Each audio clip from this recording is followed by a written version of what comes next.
Welcome to Soul Nutrition Valentine's Month Special, where we discuss one very important element that nourishes our soul, and that is love. Today's guests are a remarkable married couple who made a big ask, 267 asks to be precise, and it is my pleasure to introduce Crystal and Mark Victor Hansen. Crystal Hansen is an international speaker, researcher, corporate consultant, and an author and entrepreneur who is fired up and excited about life transformation, which is why she is also a life transformation coach. She is a wellness and nutrition expert and is passionate about lasting change that will transform your life, career, health, wellness, and every area of your well-being. You may recognize her husband, Mark Victor Hansen, if you have ever read the little book called Chicken Soup for the Soul. Mark is the co-author of the book that broke countless records by selling over 500 million copies. He is also a highly sought after keynote speaker, an entrepreneurial marketing maven, and has created a stream of successful people who have created massive success for themselves through Mark's unique teaching and wisdom. This power couple have written a book together called Ask. And of course, we have them here on this Valentine's Month special because of the huge ask they made, which was the gift of meeting and marrying each other. Mark and Crystal, it is such a joy to have you on the show today. Thank you, Reina. We are so pleased and happy to be with you. Thank you. Thank you. Yes, I'm so excited. Our mutual friend Neil of Other People's Shoes podcast had you on their show, and I listened to it and I'm like, I have to have these wonderful people on my show as well. And then I thought, especially, and we'll get into it, Mark, your list of 267 traits you wanted in a wife. I said, what better time to have you on than the Valentine's special and to really showcase not only your love, but the love that's possible for everyone out there watching this. But first of all, I love the question because, I went through a painful divorce. We were both divorced when we found each other. But what I did is I never told her until after we got married. I wrote down 267 things, the values, the qualities, the virtues that had to be in sync. Because what happens when you're young, right? You're 16 years old. I just won the woman. I just want him tall, dark, and handsome. And the man, gotta have a hot-looking babe. Nice, wonderful, but superficial. So I wrote down, look, we got to have the same values. We got to have the same spiritual desires. We got to both be on the growth. She's got to own her own business because I don't want somebody marrying me for my wallet because I've done really well. And I want her to have done well too. We got to, and so we went through them. I may go through them in depth if you want, but I never told Crystal until after we married that she did it. And what I've taught about goal setting for 44 years, traveling around the world, mostly until COVID, 250,000 miles a year. I always said, when you write your goals, you never cross out, I got the milk, I got the eggs, I got the butter. You write down victory in purple, God's highest color.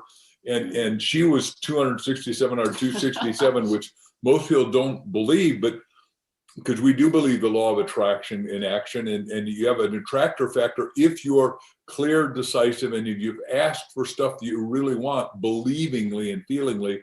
And I did, she did separately, and we had to synchronize. So we're two hearts becoming one soul instead of just soulmates. When you put two flames together, it jumps eightfold, the exponential factor if they're lit. We are actually two hearts as one soul that have become twin flames. How's that?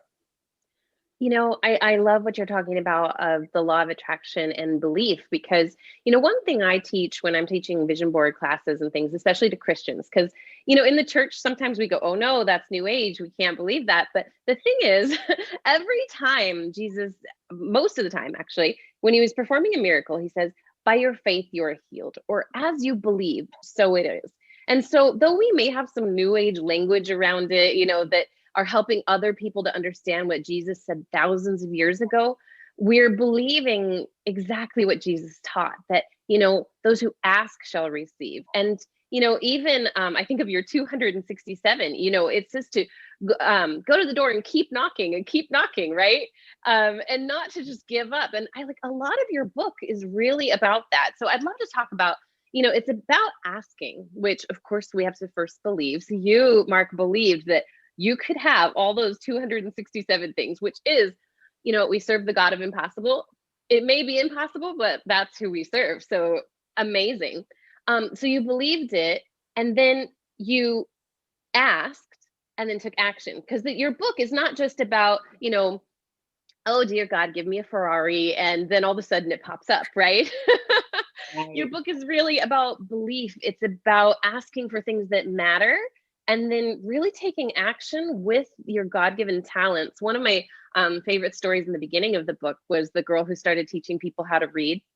And, she asked for something different, but then she went out and used what she had. Can you talk to me a little bit about, especially around the area of love, how can we use what we have? I think sometimes when we're single, we think, oh, well, I don't have anyone to love, but there are plenty of people to love around us, whether we're single or married. Right. Now, I'm so glad you brought that up, Reina. And so the book starts with this thing called the fable of Michaela. So you're talking about that fable. And Yes. so Michaela starts off, she's lost everything. She's lost her mother, her father, and they took away her home, the bill collectors, and she's lost all hope. So basically, it's in the time of kings and queens, and she's essentially an indentured servant who's moving rocks every day from, one place to another on a cart. And, when I wrote the fable of Michaela, it just flowed out of me because I feel like I was writing it. It's every woman and every man's story.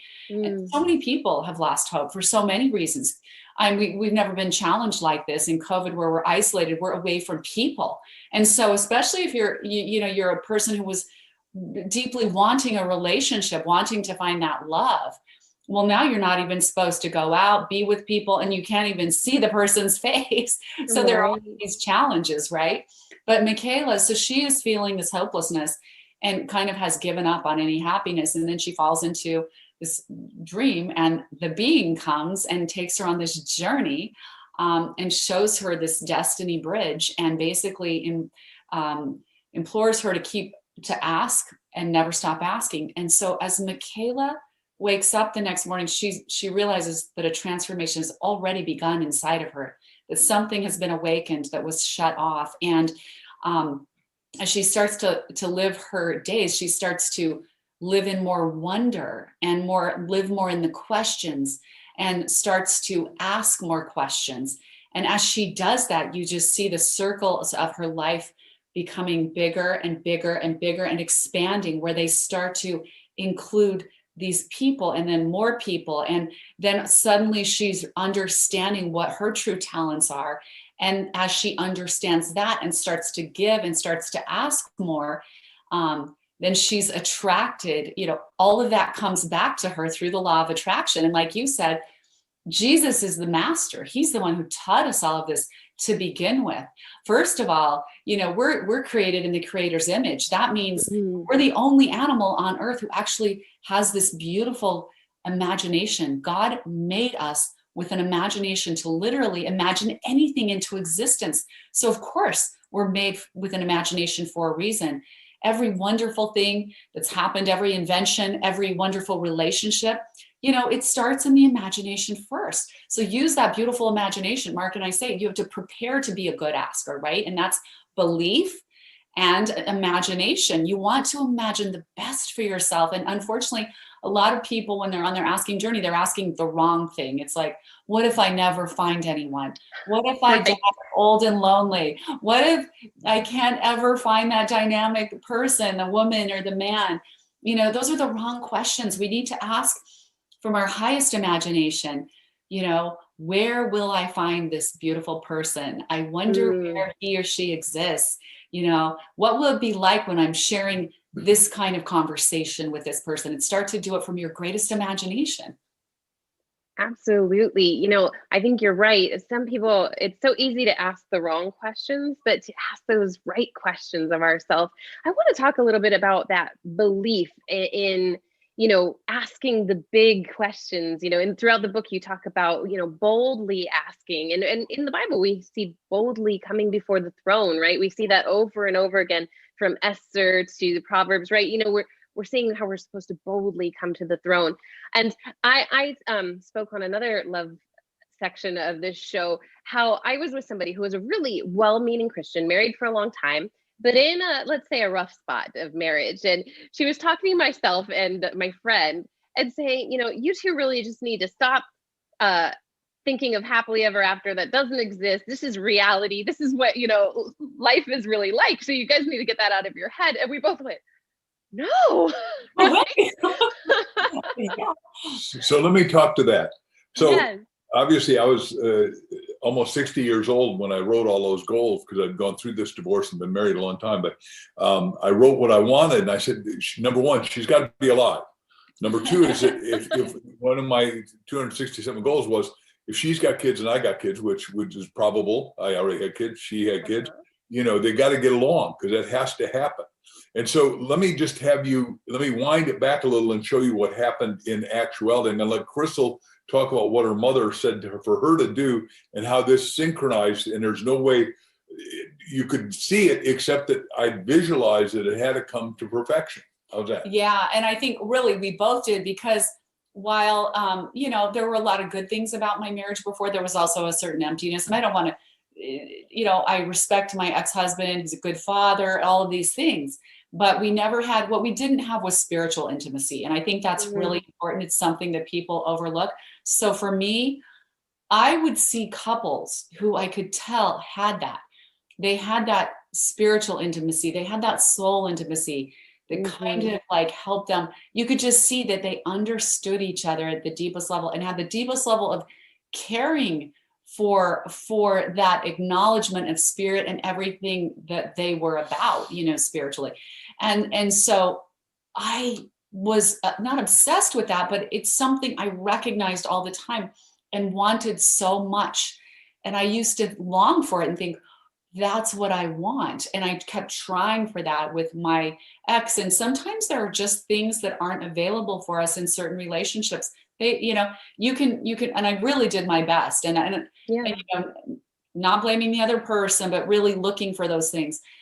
But I knew that it existed. And so I had my sights set on that. And so when Mark, it's funny because after my divorce, I had been writing this book. My clients were having amazing breakthroughs at my coaching practice in Scottsdale.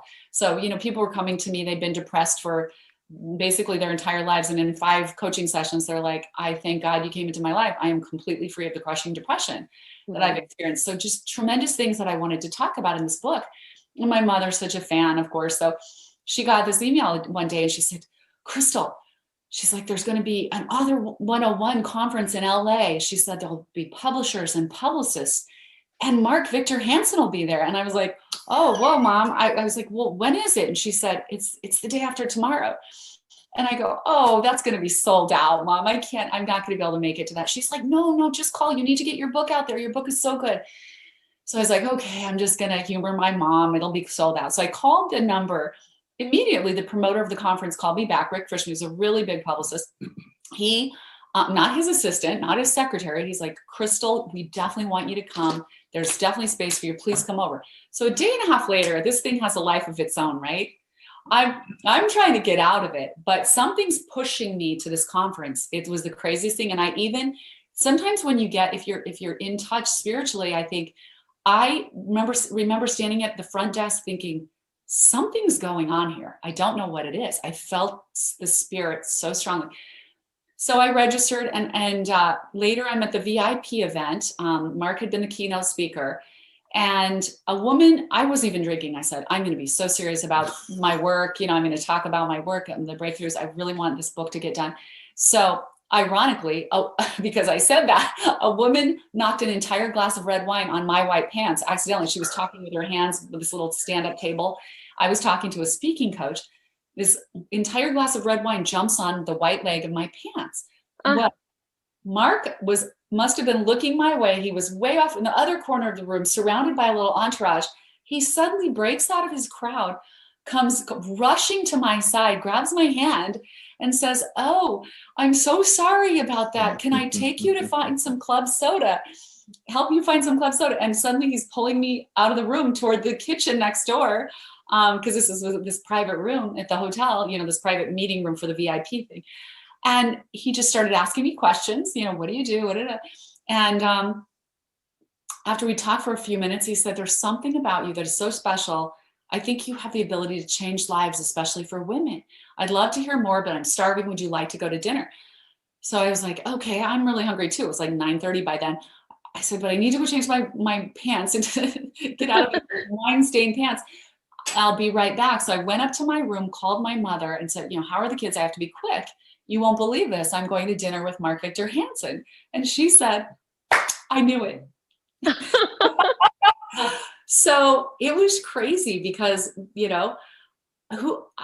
honestly, we really know that there was something in our destiny that we were meant to come together. We were meant to meet each other. And later on, I had dreams about that and all kinds of things, but it was really miraculous. Can I add just one thing? Yes. So we go to the best restaurant in Hollywood and there's like a line with 50 people. Like, oh, yeah, a $50 bill, $100 bill won't get me in. So we just boldly walk up and the guy says, looks at her and pulchritudinous just emanates out of every pore of her being. And she carries herself so well, having been a model and all that excessively well, and says, okay, I give up. Who is she? And because I'm Mr. Question, I go, you don't recognize her? I think, oh boy, I'm home free. And the guy's mind's going on steroids thinking, oh, she must be a movie star or something, but I should recognize her. Finally says, okay, I give up. Who is she? Now we were joking. We're both of Danish descent. So I said, she's a queen of Denmark. Just goofing. Making me laugh. Yeah. And he says, no, she's not. Oh my gosh, she is. He said, who are you? And now I'm still in that same mental zone. I say, who travels with a queen?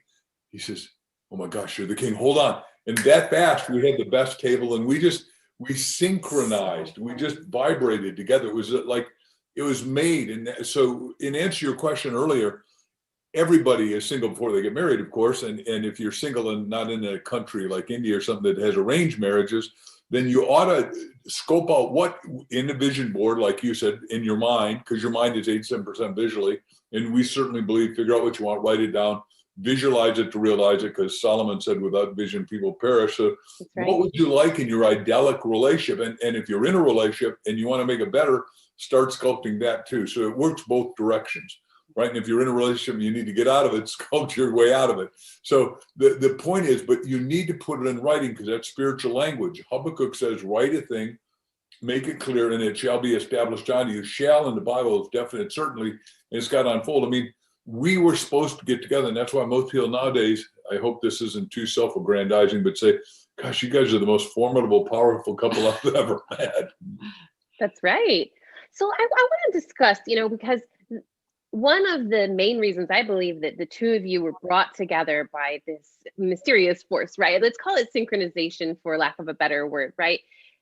Is to inspire others to be able to live like you have created a life that you live. And so someone who's not used to experiencing these kind of synchronicities, somebody who is maybe skeptical, who thinks, those people have that kind of thing. How does someone begin to get in the practice of attracting synchronicities or believing and having those prayers answered, if you will? So it's such a great question. I just love it, Reina. But so we talk in the book about, as children, we all come into this world completely uncorrupted in our ability to ask, to wonder, to be curious, right? It's just so beautiful. Children are absolutely unashamed to ask for anything, and they want to know everything. They ask who, what, when, where, why, how, right? Endlessly. And they also are unashamed to ask for more, or ask for everything, right? And at some point, depending on how we were parented, how things went in our schooling, our teachers, with jobs, basic just life rejection, we're shut down, don't ask, that's enough. I don't talk unless you're called on. Your opinion's not valued. Do what you're told at this company. I'll let you know if I have any questions of you, never. So all of those things start to crush that beautiful asking spirit out of us. And as children, think about it. How do we grow? The only way we grow and evolve is because we're so curious, because we're endlessly curious. That is us. And that's why children grow so quickly. They evolve so quickly. They learn so quickly because everything is wonder. Everything is learning. And then all of a sudden we find ourselves standing there as adults, afraid to ask. We realize we're really afraid to ask for anything. We're afraid to ask for help, ask for advice, ask for anything. And we're also ashamed that we don't already have all the answers. And you think about how sad that is? How sad is that? None of us has all the answers. All of us need to stay open and to that wonder. And so that synchronicity, being willing to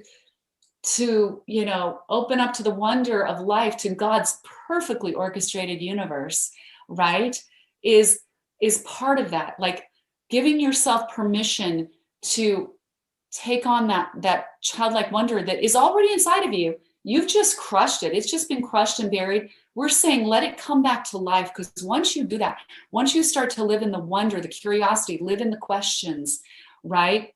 Live in the ask, you will start to see so many events that come together, because God's universe is so perfect, so beautiful, so well orchestrated, that when you start asking, you start wondering, you're sending out a beacon for what you want. And some way, somehow, it'll come back to you. Either this person will show up and out of the blue, they'll answer what you just wondered or what you just asked, or you'll read something in a magazine or see something on TV and you'll go, that's it. The idea will come to you, the breakthrough, the illumination, and you'll start to see how truly magical this perfect universe is.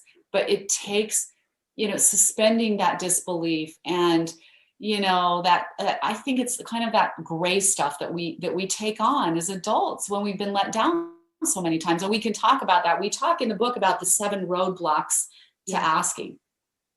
Can you tell us what are the top 3 of those roadblocks that most people have to asking? Yeah, every one of them has some of them at a different time, but sense of worthfulness, we got doubt, we got fear, we got disconnection, we got naivete, we got pattern paralysis, and we got disconnection. And every one of us goes in and out of some of them some of the time, unless you decide that you're going to become what we're teaching now is become a master asker. So like back to your first question of the night of the talk here on the podcast, is how do you become a master asker? Well, you decide that you're going to ask yourself everything you want. And we're saying you got to ask in 3 directions: ask yourself, ask others, and ask God. And once this show has a great spiritual overlay, once you ask God, and the highest question from my point of view only is that you say, God, what's your destiny for me? God, what's your destiny for me? God, what's your destiny for me? And once you know your destiny, a lot of that stuff will fade away, and you'll figure out your mind will start going beep, beep, beep, beep, beep, because mind is teleological, meaning it's goal setting and goal getting. You'll find your answers. Like I wrote down exactly what I want. She had to show up. And then just one other thing about love is that we're sitting at Mother's Market in Costa Mesa having a great green meal, and a man of the cloth in his 90s sitting next to us, and he says, my gosh, you guys are indefatigably in love. Do you mind if I tell you what I know keeps marriages together? And you go, I didn't really want you to interrupt me, pal, but go ahead and tell me. He says, well, for 7 years, I was head of Billy Graham Ministries and relationship. And the one thing that does it is you pray out loud. Together. And I'll let you pray out loud together. So I'll let you hit on that. Yeah. So it was really interesting. I mean, it kind of sounds silly, but I was like, whoa, because I'd never had that kind of intimacy. I had prayed in church, prayed a lot by myself, but I had never prayed with my husband or, significant other person. And so I was like, wow, pray out loud together every day. That's a new level of intimacy. It really is. But there's something really special about that when you come together spiritually and you pray out loud together. He's right.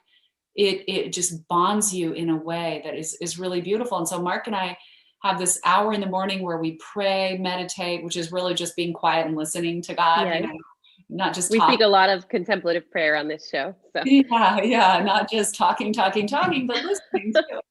And I love that in your book too. You really follow up with, if you're going to ask the questions, then you need to listen. And so whether that's listening in prayer or, like you said, being attentive and aware to, I just looked at this magazine that came out of nowhere that has the exact answer to the question I asked. That's also a form of listening that we have to become aware and attuned. And as we become aware and attuned, we can experience that synchronicity like you guys are experiencing, and that you've taught many people that have listened to your wisdom, read your books, coached with you, how to do as well. It's so good, because prayer is like a telephone call to God, and intuition backwards is God's answer to you. And it may come in a magazine, it came from somebody else, maybe something that you read, a podcast you listen to, an audio you listen to, or one of our books that you read. And the answer is always going to come, but you got to open up to it. And that's what prayer is about. Open up to the right relationship, open up to the right people, open up to the big idea, open up to your destiny, open up to the fulfillment of your soul, spirit, mind, and body. Absolutely. You have to open yourself. You know what? And even for those, and this has been one of my favorite verses lately for so many people out there during these COVID times, having a really stuck time, a hard time where it might be hard to get into that vibration of, synchronicity and attracting. If they attract what they're feeling, it's not going to be really good at this moment, a lot of people, right? And so I love the verse in the Bible where Jesus is talking to the man whose son is demon possessed. And he says, can you heal my son? He says, Jesus replies, do you believe that I can heal him? And the man simply says, Lord, help me with my unbelief. And so I think sometimes that's where people might need to start, because, if we're starting from, that works for you, but I just can't have that. I just can't muster up that kind of belief or force myself to have that kind of faith. If we can say, Lord, help me with my unbelief. I know that I'm not where I'd like to be, and I'm not attracting these synchronicities. So help me get there. I think that could maybe be the first step. Right. I've trained in 4 major marketplaces, one of which is just chiropractic. And I said 57 times Jesus always said to the man at the well or anywhere, do you want to be well? Which is part of the belief you're talking about. And then, so the way it works, this belief thing, I read a book when I was just coming out of bankruptcy in 1974 called The Magic of Belief by Claude Bristol. And he sort of tuned me into the fact that, what do you really want? Well, back then I wanted to earn $100,000 a year. You work 250 days at $400 a day. That's $100,000. I was selling seminars. So I went to bed going, God, show me where $400 is. $400, $400, $400, $400. Well, 2:58 in the morning, I had a digital clock. It goes click, click. And I look up and I got the answer. And I'd never heard of this guy, but I immediately know that when you use that kind of high mind power, I wrote down Bill Widener, State Mutual, never heard of that insurance company. Next day out, after I did a morning seminar, I'm cold calling at noontime in a metropolitan building, and it says Bill Widener, State Mutual. I go, oh my gosh, this stuff really works. That's getting over the disbelief, because I didn't understand it. All I knew is that I wanted to earn 400. I went in, nobody's at the front desk. I go straight to the general manager's office. It's Bill Widener. He thought I was coming to learn to be a salesman. I sold him training I was going to do for insurance sales classes for him. He immediately wrote the check. He said, I didn't even care if you came back. You were so happy. So I'm just so happy to give it to you. And that's how you overcome your disbelief, just a little bit, step by step. But it seems to me, Crystal always loves to say that we're 4 times got more talent, genius, ability, and skills than we use. But our mind is so complex. It's got so many distractions that before you go to sleep, the most powerful time to talk to yourself in sort of a hypnagogic prayer is go over just one theme that you want to have manifest in the eternal now, because that's where we live. That's right. And it will come to pass. I love that. Being in the now. Crystal, did you have something to add to that?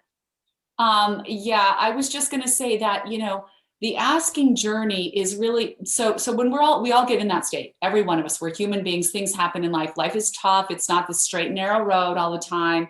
There are big uphill climbs. There are dark winters. There's all this stuff. But when we're stuck, when we don't have answers, what I tell people, Mark and I both tell people, we always have questions. And so questions are the bridge. When you aren't feeling like your belief is strong, God, how can I trust more? How can I believe more? Will you show me the way? What things do I need to look at right now? What will help me pull myself out of that? Keep asking the questions. Don't stop asking the questions. You don't have to have answers, but because you always have questions. If you'll just keep asking the questions, I promise you, the answers will come to you. They always do, but don't stop asking the questions.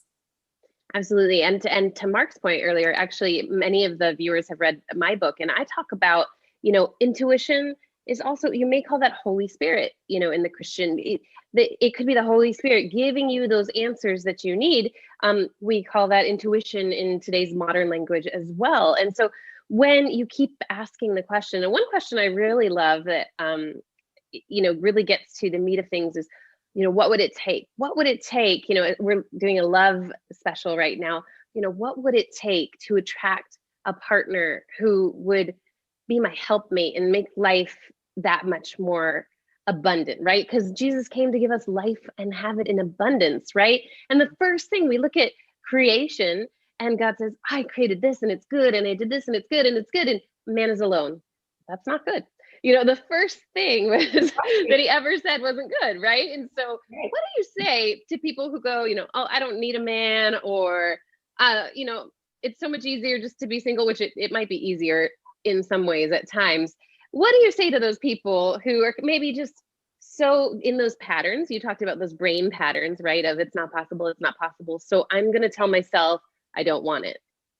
Right. And I think it's kind of sad, because yes, it takes a little more effort and a little, a little more compromise, maybe a little more working things out, but nothing in this life comes, none of the richest rewards come without that great effort, without that commitment to things. Nothing. I mean, pick anything you want, whether it's raising children, having a great marriage, creating an amazing company. None of those things happen without great commitment, great focus, and intention. And so if you just give up easily, you're not going to get the reward. That would be my advice to people. You won't get the reward. And so when it seems hard, because we project the world outside of ourselves, we think that's the world and it's coming at me, and I'm just trying to duck and dodge and try to keep all the balls in the air. The reality is that we really create our life experience from the inside out. So if we want that perfect mate, okay, this is the law of attraction again, we need to look at ourselves and say, okay, I want a mate that is this, this, and this, and this.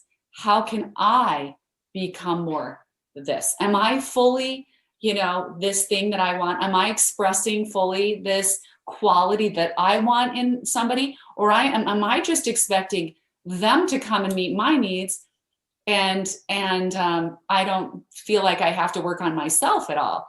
And honestly, you're going to magnetize that person who you are, and you're going to magnetize your own beliefs. So start with, asking yourself these questions. That's why we say it's ask yourself, ask others, and ask God. That ask yourself part is that reflective journey. Really, the holding up the mirror questions. Is this me, or is this somebody else that I'm blaming? Is this my own baggage? How am I willing to look at my baggage? Am I willing to recognize where it came from? Do I want to pull it forward in my life, or am I willing to let go of those emotional ties and be free for once, so that I can just be this amazing human being? A lot of what we're magnetizing is the stuff we're holding on to. And sometimes we hold on to it for the wrong reason. So we have to get honest with ourselves in that reflective journey, which is the ask yourself part. And in the book, there are so many great questions pertaining to that will really help you with some of those issues, so that you can create the life of your dreams and the partnerships of your dreams, the marital partnerships, the relationships. I love, you're talking about questions, and I wrote a book called Sin Tastes Good, and I talk about, it's all about the questions you ask yourself, because, we're not going to move forward in life if we don't ask new questions. If we think, like you said, we have the answers to everything, then we're not going to ask new questions because we think we know it all. And I think you're saying, we attract what we are, right? And sometimes when maybe we have a spouse or a partner and they're starting to manifest the parts of us that we don't like, it's a lot easier, right, to point the finger their direction rather than ask a good question about, where is this showing up in my life that I'm getting angry with this person? And then, like you said, take action in the book. Then how can I take action to better that part about myself? And then if you're in synchronicity, right, that person's going to start to come along and change with you, because you did attract what you are. And as you begin to evolve, oftentimes, not always, they will too, but so much of society goes, no, my spouse is the problem. Oh, yeah. When really we're seeing ourselves manifested in a way we don't like. Right, because wherever you go, there you are, right? And you asked 2 or 3 questions intrinsic to what you said, and they're all great. And I'm glad you wrote a book on intuition, because intuition is the wellspring of wisdom. And when you do ask that question, you do get the result. And obviously we started this by saying, I asked, where is she? She has got to be alive. Here's the 267 things that I want in what I would consider my ideal soulmate and twin flame. But everyone's got people that can do it. And so what we've discovered with the book Ask is that, because this is our 120th podcast, I'm proud to say, since it came out in April, and it's, one of the fastest books, and it's been so exciting. But what the people keep coming back to us said, look, I didn't buy one, I didn't buy two, I bought three. I bought one for myself and my spouse. So you go over every question in the book and you unfold your involvement, and you see where you've been blind, because the Bible says, many have eyes and cannot see. That's right. What happens is all of us got to get rid of our own scales, right? Because like Crystal said, where you grew up, your parents, your school, the military job, whatever.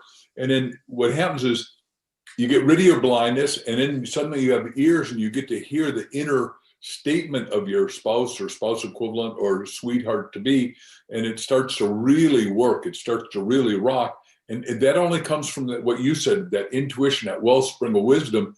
And that's why we're saying the 3 books, it's so amazing to us that people are going over every question with their spouse or spouse equivalent, with their mastermind partner, their business partner, their church partner, or some great friend that really wants to make the journey at the same time. And in the 3rd book, libraries unfortunately don't have enough money, and they're saying, we want our book and your book, and we don't have that much money. We can give 16,000 multiple copies, but everybody's buying the 3rd one, giving it to the library, because everyone can do one. And that kind of gifting opens up your love and heart, because love only has 2 aspects. One is givingness, and the other is forgivingness. And as I'm sure you've taught on your shows here, forgiveness is unequivocally the most difficult for most of us. That's why Jesus said 70 times 7, 490 times you got to forgive yourself, back to the repetition into the mind that we've been talking about. That's right. And even forgiving ourselves to move on, and then forgive others. Actually, that's what the book talks most about. It's really dropping all this guilt and shame we have, and moving forward. There was something I got caught up on that last bit. I wanted to ask you. If it comes back, I will ask. But I want to go into you. So you have an entire chapter about choosing a passionate relationship, and you talk about how our basic nature is to be romantic and how to rekindle those bonds. And so I have it in front of me. I'm sure you probably remember, but some of the questions to ask in order to rekindle that romantic flame, because, unfortunately, you guys right now are the exception to the rule. But what your mission is out there to do is to make yourselves the rule. And so I'm really excited for everyone out there watching. I think we hit on the network about 1.5 million viewers pretty recently. So let's pray all 1.5 million tune in to this episode and become the rule instead of the exception to the rule. And so one of those are we being romantic with each other every day? So that's a great question to ask. What does that mean for you guys? For us, it's really about sharing the romance of life.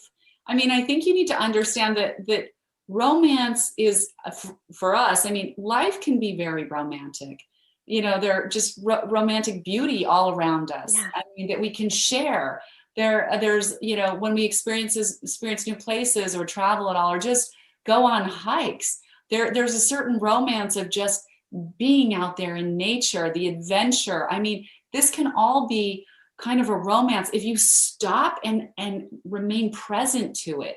And also affirming one another, affirming one another's presence. That's part of the romance in each of those situations. Like, I'm so glad we're here together doing this. It's the littlest things. And it's really about acknowledging what is in that moment. So often we start to take everything for granted. We take the beauty of nature for granted. We take this incredible person who's next to us for granted, right?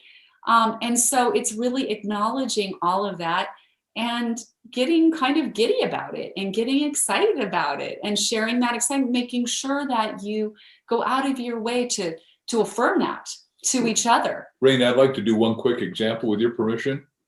Absolutely. So we're in Hawaii. We own a company called Natural Power Concepts. It's a device company doing brilliantly now, but we've waited 12 years for it to gestate, and millions of dollars have been frozen. But we're in Hawaii and we're on the beach, and all of a sudden we get a telephone call and telephone calls from our 6-year-old at the time grandson, just 2 years ago exactly, at Christmas. And for Christmas, he'd been given what I would call a Dick Tracy watch, a gizmo, it's actually called. He only called his parents and his grandparents. So we knew it was Everett, right? And we put his story as a first in the book because Everett is a prodigy. Everett is a little genius. Everett makes our heart glow. I mean, the grandkids get to have a sleepover once a month just with Mimi and Grampy. That's it. And so they will talk to us at levels they can't even talk to their parents. But we're on the beach in Hawaii, and all of a sudden the phone rings, and I show Crystal, it's a gizmo. There's only one guy that calls us. It's got a gizmo watch that I know.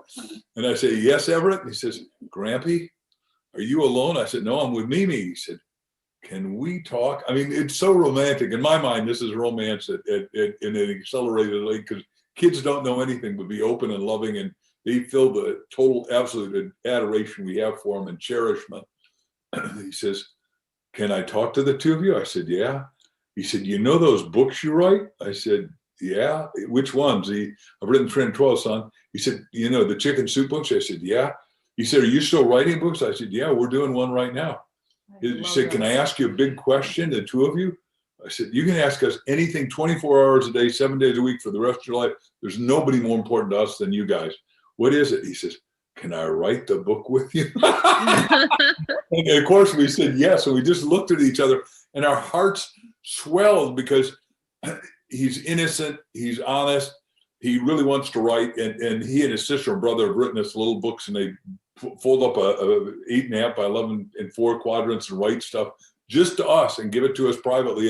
It's sort of amazing, but it makes our life more romantic. And well, most grandparents, I don't think, have a refrigerator full of kids' stories, but we do. So it's sort of amazing. If you'll forgive, I hope that looks romantic to you. To my eyes, it looks romantic. Actually, that brings me to the question I forgot. So I've heard righteousness described by some monks and things as right relationship. And I think what you're describing is truly right relationship with nature, right relationship with your spouse, right relationship with your business, whether it's assets frozen at the moment, it's gestating, right relationship with God. When we're in this right relationship with one another, that's righteousness. And it's so romantic because, you know, if you don't have that righteousness, that right relationship with nature, nothing's going to be romantic. We're here to live this life abundantly. And if we're not having the right relationship with everything and everyone around us, then you're right. We're going to miss the romance of the moment, whether that's the romance of our grandson called in and asked us to write a book with him and or with us. How romantic, how sweet, how life abundantly is that? And so I think, you know, really a lot of what I like to teach it, and I feel like you guys are such kindred spirits in this way, is leading that life abundantly that Christ came to give us, because that's a gift he gave, but so many of us leave it unwrapped in the box. It is that true? We both have an answer for you, but I just want to hit on righteousness. Yeah. Righteousness is also more right brain, more feeling nature, which is what romance is, and left brain is logical and all that. But the right brain, when they came back and said, Master, we've been out fishing all night and there's no fish in the drink, so to speak. He said, look, we're going out again. And this time, just drop your nets on the right side, the intuitive side, the feeling side, the nature side. And what did they do? Back to your John 10:10, live life more abundantly.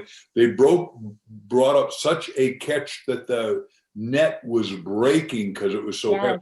What it says a lot of different things intrinsic to it, but number one, there's fundamental abundance. There's enough love out there for everybody. So some people that are shut down because they're in their left brain, they're despondent, disconsolate, depressed, angry, hostile. I've been in all those states, as has Chris probably. I don't want to talk for her. She gets to talk for herself. But when you go over to that more right feeling nature, then you open yourself up. You open up your heart energy to finding that right person, that right environment, that right love, the right work for you to do, your right livelihood. I'll let you. I want to touch on that real quick before Crystal.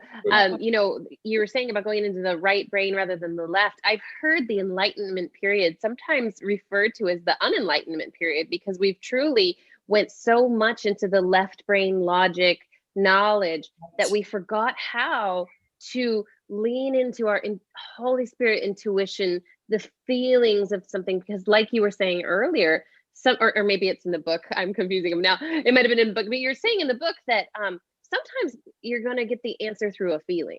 And so if you only know how to use your left brain and logic, and it needs to be spelled out for you every time, you may miss a lot of answers because you're not getting on the right side of the boat and pulling up that catch that's overflowing and breaking the net.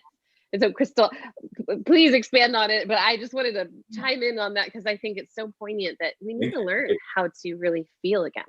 Right. No, I love that. And our left brain is important. We need, to analyze things and all of that. But I feel like in this world, yes, we become so left brain. Like if we don't see absolute evidence on a piece of paper, something in physical form right in front of us, then so many people choose not to believe it exists, and that is so sad because it's really turning away from all that we are, that creator part that was created in the image of the creator, because that is our right brain. That is the part of the brain, the creative, the imagination, also that ability to live in the wonder. And we were talking about how romance and nature, all of that goes together because it's really just recognizing the beauty of creation everywhere. If you can't do that in nature, if you can't stop and just have absolute awe and appreciation for creation around you, you won't be able to appreciate and feel the romance of a special relationship of two people,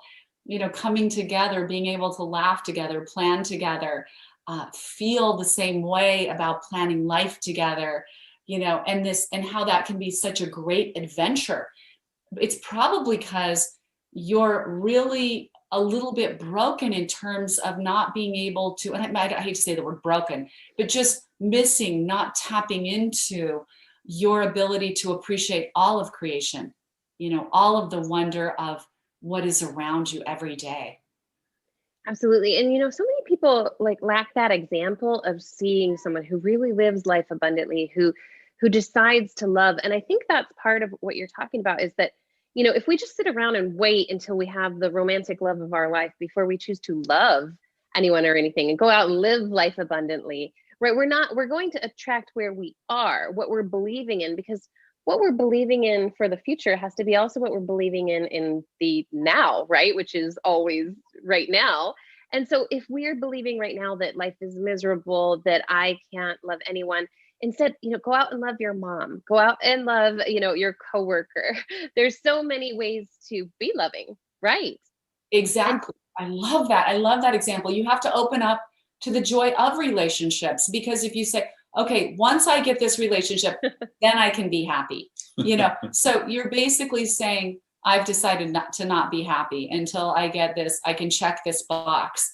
And when there's so much to be happy about, if you'll just look around at all of the creation, all of the relationships around you. And when you really come into love, it's an interesting thing is that the highest people that you get with that are the most loving have problems, no matter who they are, but they laugh at their problems. Like, because we've been super successful, I'm thankful to say, we get invited down to Necker Island and we're sitting and we're having a private meeting for a whole week with great people. But interestingly, Richard Branson, the guy who owns Necker Island, has a red phone for conflict. And he listens, he shuts it off, and then he laughs uproariously. And you look at him and you go, the guy's nuts. He just heard a major problem that's interrupting his life. He laughs at it because when you laugh, you go above the problem. Yes. Like Christ said, when you go into prayer, you close your eyes, you tilt your head up, and you look toward the hills, meaning you go to a higher level of consciousness, a higher level of dimensionality, the fourth dimension. Then you look down at the problem, and it's not a problem that, I never solved this problem is bigger than me, because it's not the size of the problem, it's the size of God that can solve the problem. But you can only solve the problem if you love God, seek first the kingdom, and all things, that's abundance, all things will be added onto you, like good health, clothes, great skin, an environment that just doesn't quit, and good nutritious food, wonderful family, and relationships and business, in a business that whatever your business is for you. And there's, like I wrote in 1 Minute Millionaire, there's a million ways to make a million, and there's one right, perfect, easy, and acceptable way to each and every one of us. That's right. I want everyone should write a book about their own autobiography or whatever, but everybody needs to do something, because back to what Crystal said, in the beginning, number 28 is, or 26, 27, 28 is God created us in the image and likeness. We're here for two things: to create and contribute. And when you do that, Right. you are in love with yourself and love with life. If you are not productive, you're despondent, disconsolate, and you feel terrible. Absolutely. In my book, I actually mentioned, like, I really believe that the original sin was not so much eating the fruit. It was that they forgot who they were. When the serpent came in and said, hey, you can be like God if you eat this, they could have done like Jesus did later with the temptation and said, I already am like God. I was breathed into by his very breath. He made me in his image, creative and able, well able and creative. And had they remembered in that moment who they were and who they had been made in the image of, like you're talking about, we are creative. We speak worlds into existence. And so when we remember that, I truly believe, like, if we really go back, what was the original sin? It wasn't eating. I believe it was forgetting who they were. And that's what we need to remember moving forward. If we want a beautiful relationship, if we want success, if we want all of these things, we need to remember we are creative beings made in his image, and we can speak these worlds into existence and keep moving forward in that belief. Absolutely. I love that. I love that, Reina. And just absolutely see the beauty all around you. It's everywhere. Acknowledge it as much as you can. Be grateful for it. And you instantly, and ask for every good thing you want. And you instantly start to become that magnet for all of those things. And just, when in 1974, when I've been bankrupt and lost everything and thought I was worthless, right? I could have killed myself. But if you look now, it was my best, worst experience. I've sold $2 billion worth of books at retail, done $1 billion worth of licensing, and that's just the book industry. We won't go through the other industries we're in. But the point is, I've employed thousands of people and helped a lot of people have a life and a bigger lifestyle. And daily we get called and written to and say, hey, you changed my life. Like, we just got somebody to write us, and they've got a lot of people have really good ideas. And that's why I'm saying, hey, look, COVID has shut us down. It's put us in a cocoon, so to speak. Our corporate symbol is a butterfly.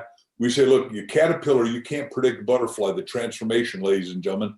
You got to understand, we've all been in a cocoon, and it wasn't by choice. It has been superimposed on us. But as we break out, we're all supposed to radiate. We're supposed to take the bushel off and let our little light shine. Yes, I love that. One thing I want to ask, we have about 8 minutes left, and I want to ask about perfection. There's a story in the book, and I think it was about a man who had a really high IQ, and he was always going to write a book, but he was always saying that he wasn't ready for it. He wasn't ready for it. And I thought about that in relationships. I think especially in this post-millennial age, I'm in the very oldest millennials they are. We tend to say, oh, this person isn't perfect enough. They don't, now it's one thing to have our standards, right? Like your 267 things, but then to say like, oh, well, I don't like the way she stirs her coffee, or I don't, there's just, all these little perfection things that I feel like, because we don't want to get hurt, because we're afraid of failure, like that man was to write the book, we find reasons to pick each other apart. Is this something you see, and how can we overcome this? I do see that. I think more than ever, unfortunately, because like the digitization of the world, it's like you can exist, and now worse than ever with COVID, like you can run your business just never leaving your house, never leaving your desk. Right. And, so you don't have to get out and interact with people. You can click Amazon and Uber Eats and have your food delivered to you. And so it's this kind of scary world that like, I can just exist all by myself and never interact with anyone. And that's the reality of what digitization has done to us. But what it's doing to us emotionally and socially is devastating. It's devastating. And so we're so in control of our little perfect world that, someone comes along and it's like, oh, I hate how you spill your coffee every time you stand up, or, wow, you're so sloppy. I mean, whatever. But it's like we have become almost too anal, too controlling of our world. And so we're just willing to live spontaneously and let beings be spontaneous. And I think it's so important for us to remember, we don't want to become robots in this world, you guys. We need to be human beings, these imperfect human beings. We're all imperfect. There's not one of us that is perfect. That's why Jesus had to die on the cross. There's not one single person who's ever going to be perfect, right?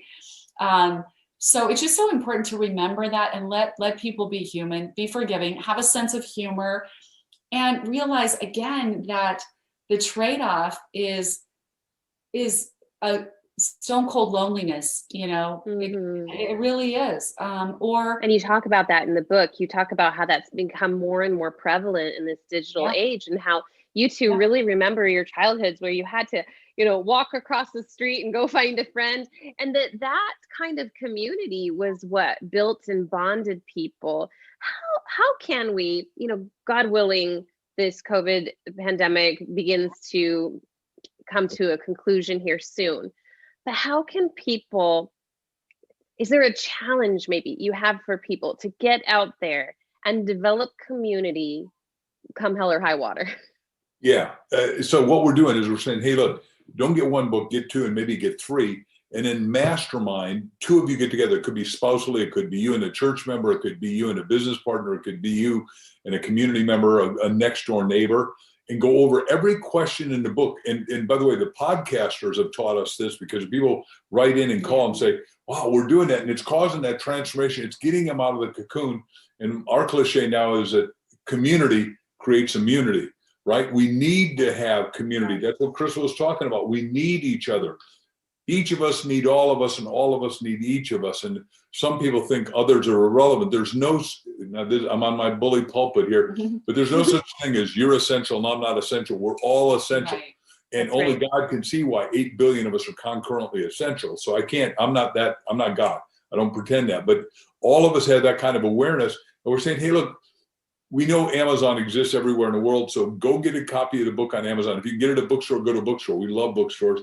And then go to askthebookclub.com, and we're going to help you become a master asker. And we're going to have people literally, because we've been on podcasts in Vietnam and Africa and Israel and all over Europe. The point is that we're going to introduce you to all those other people, and we want you to become a master asker. And maybe somebody will ask your question, or you'll ask theirs, and you're going to grow and expand, and it's going to wake up your beingness. Back to what we said earlier, it'll get rid of the blinders, because all of us are blind, just in different ways. Right. And I would add to that, Reina, if you can physically get together with someone, please do. I mean, if you can grab a couple of your neighbors or, your family or friends or whatever to do these little meetings, just little small ones, it makes a world of difference. I mean, there is actually a chemical exchange that happens when we're physically together. Okay. We actually take on each other's chemicals, like in a really physical way. And we weren't meant to be apart. Okay. And the joy you feel after actually getting together with a group of friends or your mastermind group or your family, it's just, you feel differently. And so I just had I read this incredible article about this young man who, from the time he was a very young man, his father taught him about having relationships. And he said, whatever you do, you try to have, create personal relationships with everyone. I got one call that is coming through an emergency, so I got to tell. Okay. I'll be right back. Oh, because it went. Sure, we can just do this.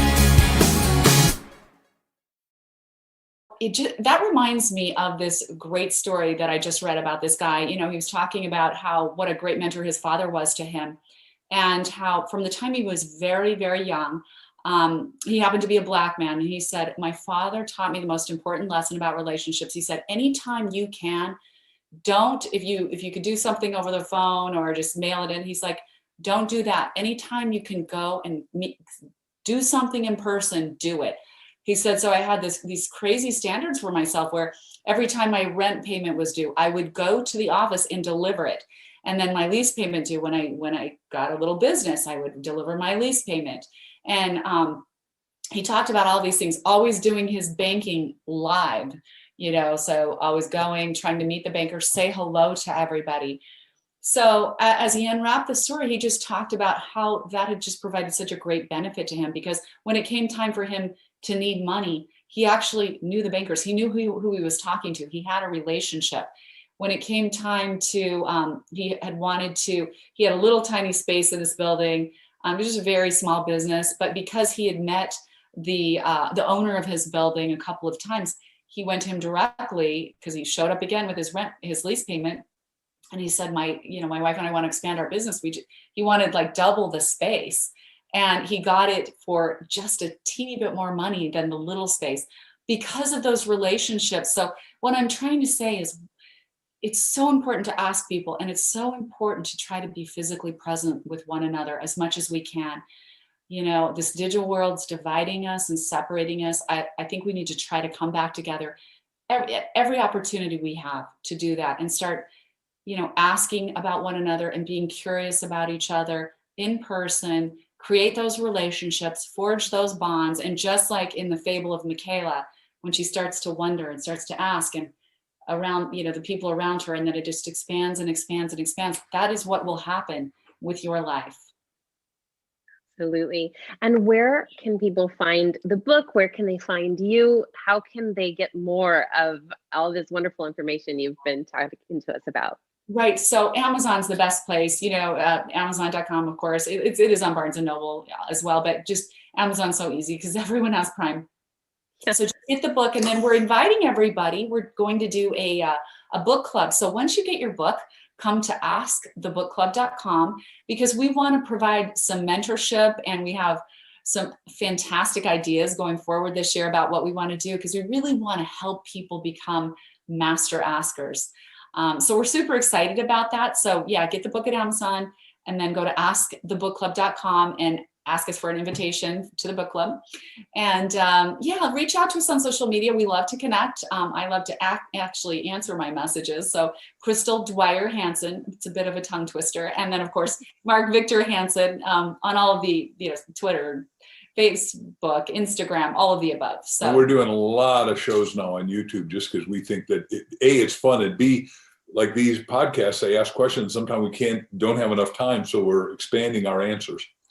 That's right. Sometimes I just want to chat for hours and hours when we get on one topic, and especially on my other show that's 30 minutes. I'm like, that's never enough time to have a good conversation. So make sure you go to Amazon, get the book or 2 or 3 and share with friends, as well as go on to it's ask.com. Is that correct? Ask book? Askthebookclub.com. Askthebookclub.com. So get on that book club, connect with other like-minded individuals, start producing those synchronicities together. And until I see you again, may the Lord bless and keep you, cause his face to shine upon you, and nourish your soul.